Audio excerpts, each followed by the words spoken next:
Seigneur, parle-moi. Seigneur, parle-moi. Je viens, je réponds à ton appel. Enseigne-moi tes voies, prends tout en moi et consume ma vie.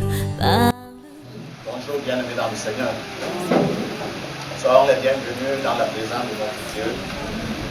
Il nous accorde la grâce en ce matin d'être devant lui et de nous étendre dans ce culte ce matin à la gloire de son Saint-Nom.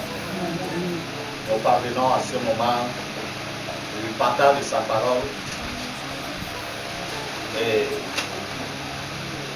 nous n'allons pas oublier de saluer nos très chers téléspectateurs qui, dont Dieu disposait les précieuses minutes de leur temps pour suivre nos messages vidéo. Nous encourageons davantage, bien-aimés, assurez-nous que le temps que vous disposez, vous le disposez à Dieu. Et Dieu s'en servira davantage pour l'accomplissement de cette plans dans vous. Amen. Nous remercions la du Seigneur pour qu'il nous conduise en ces moments et nous accorde à chacun d'entre nous la grâce de saisir ce qu'il a mis à disposition pour nous. Seigneur des Seigneurs, Père de Dieu éternel, nous te bénissons. Nous t'élevons et t'exaltons, toi le Dieu qui ne change pas. On te dit merci au Père pour ta grâce, Seigneur, notre roi, que tu manifestes à notre égard ce matin. Merci pour le privilège, ô Dieu éternel, tu nous donnes des droits. Parvenu à ce moment, Seigneur, où nous voulons tirer une invitation, ô Dieu, dans ta parole. Nous te supplions, ô Père, par ton esprit, Seigneur, notre Dieu, accorde-moi encore un cœur et des oreilles difficiles. Donne à chacun la grâce nécessaire, ô éternel, de saisir une fois de plus, ô Père éternel, ta pensée ce matin. Et que, Seigneur, notre roi et notre Dieu, ta parole puisse accomplir dans nos vies le but pour lequel tu nous l'adresses, ô Dieu, à la gloire de ton Saint-Nom, au nom de Jésus-Christ de Nazareth. Amen. Amen. La grâce du Seigneur, nous tirons l'éducation sur le thème. Efforçons-nous à revêtir l'homme nouveau. Alléluia. Amen. Efforçons-nous à revêtir l'homme nouveau. C'est ce à quoi nous sommes appelés. Hier, dans l'ignorance, nous marchions dans la rébellion vis-à-vis de Dieu, parce que nous ne connaissions même pas quelle est la volonté de Dieu pour nous. Alléluia. Amen. Nous ne connaissions même pas ce que Dieu a prescrit pour pouvoir suivre cela. Parce que quand quelqu'un connaît quelque chose, il refuse de le faire bien consciemment. Nous étions même inconscients, parce que nous ne connaissons pas quel est le plan de Dieu et sa volonté pour nous. Et nous marchons en rébellion vis-à-vis de Dieu. Mais dans sa grande miséricorde, il n'a pas regardé à notre rébellion. Il a donné son Fils unique afin que nous puissions être sauvés, être pardonnés par le sacrifice de sa vie. Alléluia. Amen. Maintenant, étant venu à lui par sa grâce, il attend que nous puissions nous conformer désormais à sa volonté. Alléluia. Nous conformer à sa parole. Parce que, étant parvenu jour après jour à la connaissance de cette parole, par les enseignements qui nous sont transmis, pour savoir ce que Dieu veut, et nous devons donc nous disposer à rechercher cela de tout notre cœur. Alléluia. Amen. Donc, ce matin, dans le Paul aux Éphésiens, chapitre 4, du verset 17, nous irons jusqu'au verset 24.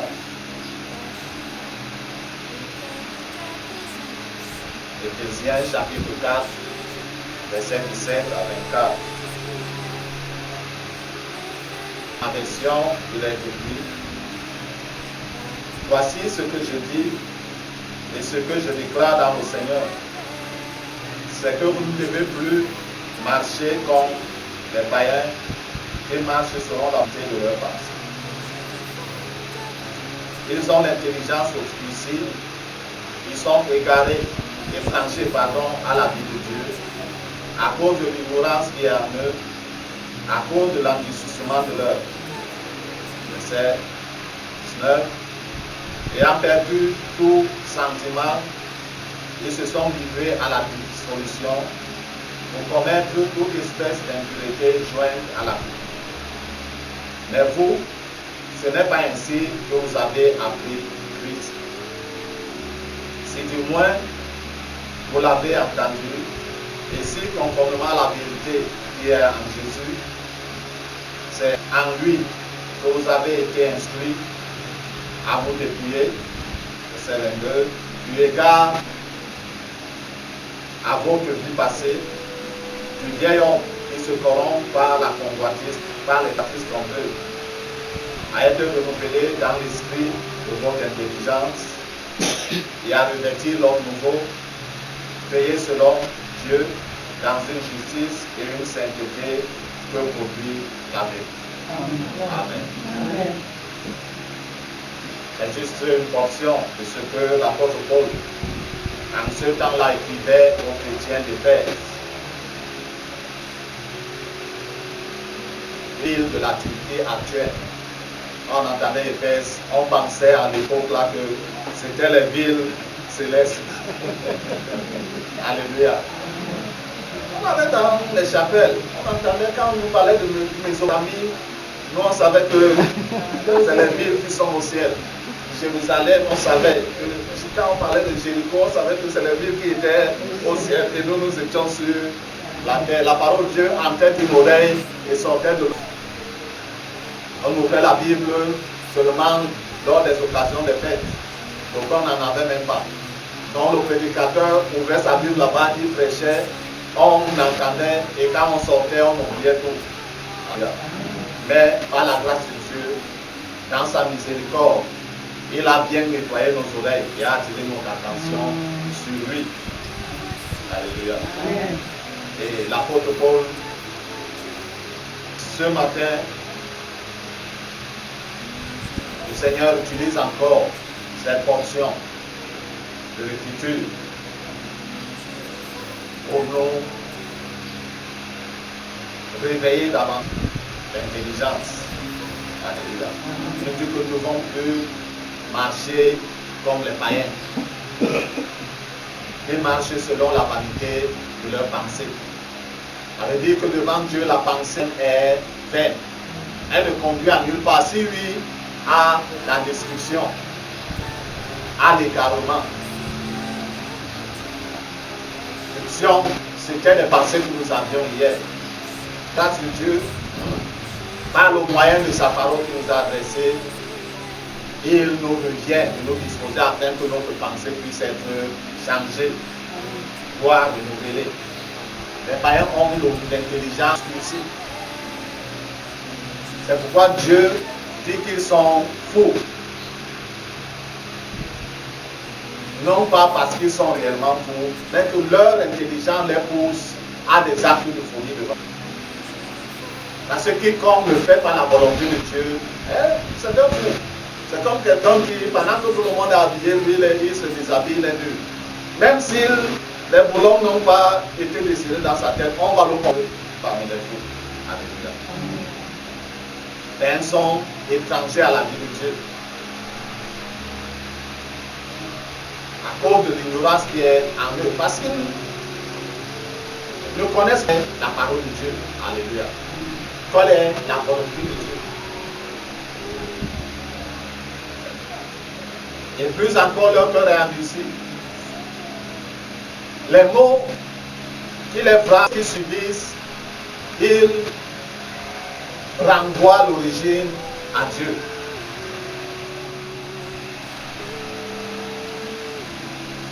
Ils marchent dans toutes sortes d'impuretés. Ça, c'était la vie hier. Mais pour nous, il nous a dit, ce n'est pas ainsi que nous avons appris Christ. Par l'enseignement de la parole de Dieu qui nous est donnée, nous sommes éclairés sur la vie que nous devons vivre. Alléluia. Amen. Mais à cause de la faiblesse de notre chair, c'est pourquoi il nous a demandé de nous efforcer. En effet, d'obliger notre chair à suivre ce que Dieu veut. Notre chair ne le fera pas d'elle-même. Parce qu'elle est incapable d'obéir à Dieu. Mais dans la disposition de notre cœur et par le soutien de l'Esprit de Dieu, nous pouvons donc amener notre chair à faire ce que Dieu veut. Amen. À travers de l'éclairage que nous avons dans la parole de Dieu, vérité qui nous est transmise. L'apôtre Paul disait que celui qui vole ne vole plus. S'il est devenu enfant de Dieu, qu'il ne vole plus, mais plutôt qu'il fasse ses propres mains pour pouvoir satisfaire à ses besoins et voir aux besoins d'autrui.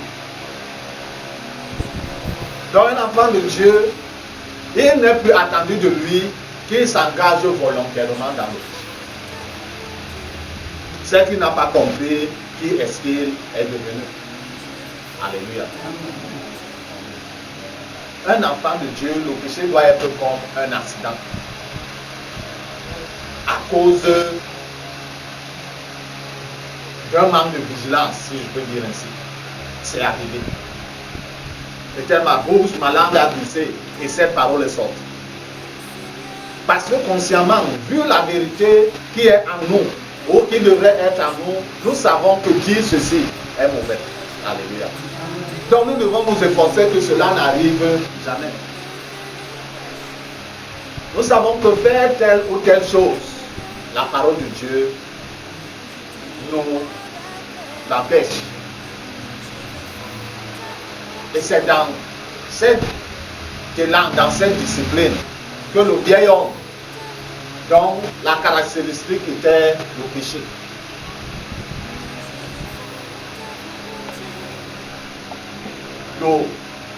C'est ce vieil homme, pendant que nous serons en train de marcher dans la discipline, il sera en train de s'agir. Amen. Alléluia. Amen. Si nous ne nous disciplinons pas, si ce n'est pas un engagement profond dans notre cœur, le vieil homme ne partira pas. Alléluia.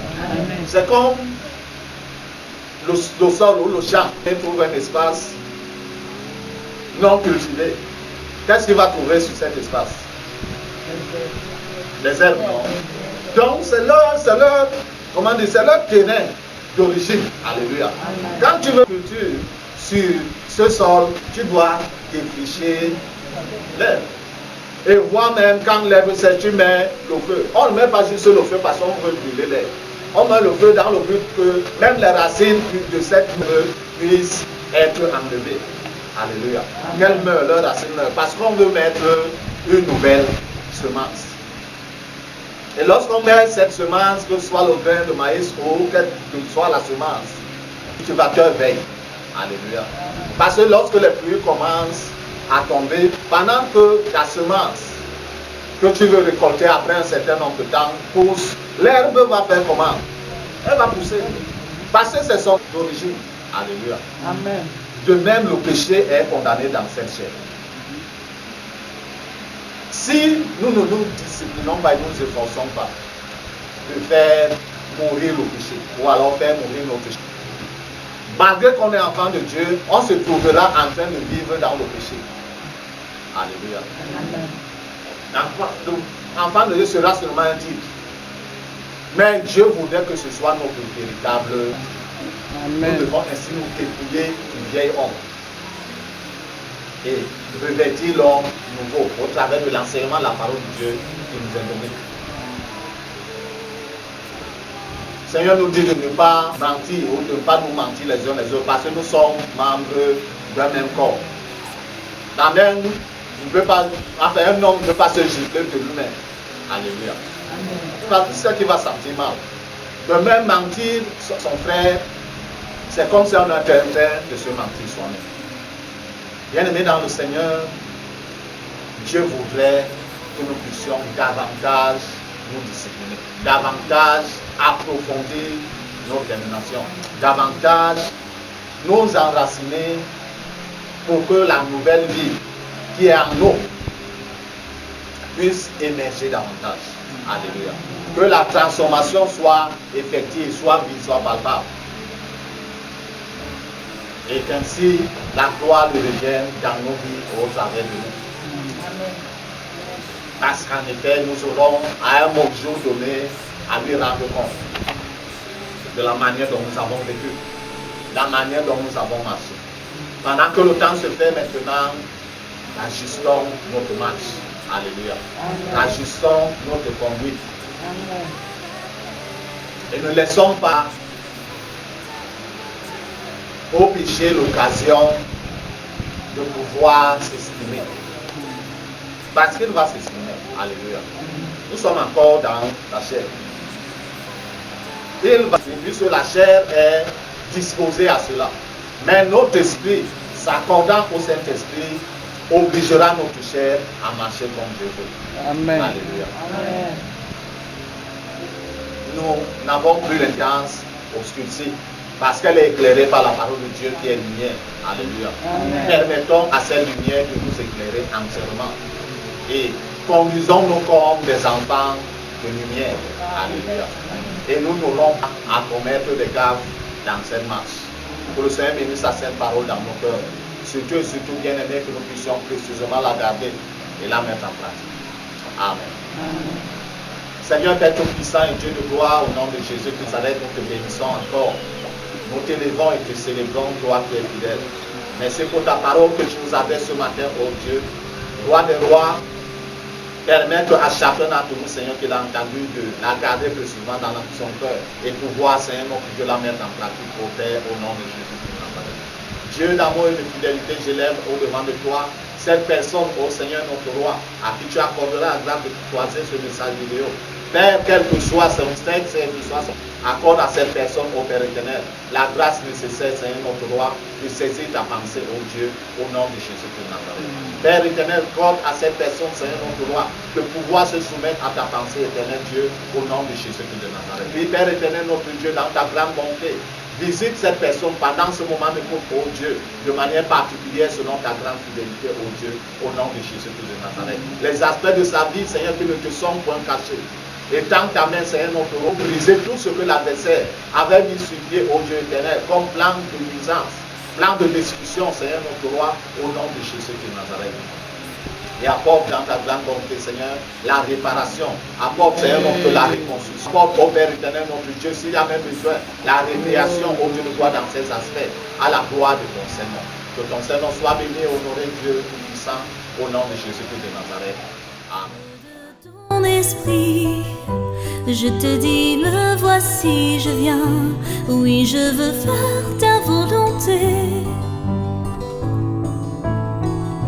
Oui, je veux faire ta volonté.